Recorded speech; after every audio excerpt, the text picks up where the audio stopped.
विश्वरत्न doctor Babasaheb Ambedkar यांच्या 135व्या जयंतीनिमित्त लातूर ग्रामीण विधानसभेचे आमदार रमेश कराड यांनी पानगाव येथे असलेल्या डॉक्टर बाबासाहेब आंबेडकर यांच्या अस्थिकलशाला अभिवादन करून स्मारक बांधकामाबाबत सविस्तर चर्चा केली. भारतातच नव्हे तर संपूर्ण जगात महामानव डॉक्टर बाबासाहेब आंबेडकर यांची 14 एप्रिल रोजी मोठ्या उत्सवात जयंती साजरी केली जाते.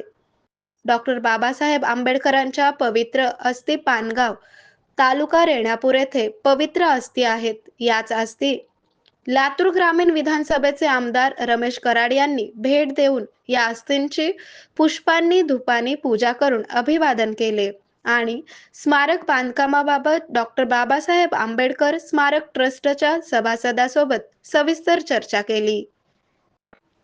यावेळी गोरोबा आचार्य, सुकेश भंडारे, विष्णू आचार्य, गौतम आचार्य, पंडित आचार्य, तुकाराम कांबळे, रमेश दिगोटे, अरुण आचार्य, धर्मपाल आचार्य, मिलिंद आचार्य, सत्यशीला आचार्य, चंद्रकला आचार्य, मथुराबाई आचार्य, कालिंदा गोडबोले, महानंदा आचार्य, कोंडाबाई तलवारे, स्वप्नील आचार्य, मुक्ताराम आचार्य, गौतम गोडबोले आदींसह आंबेडकर नगरमधील महिला पुरुष मोठ्या संख्येने उपस्थित होते.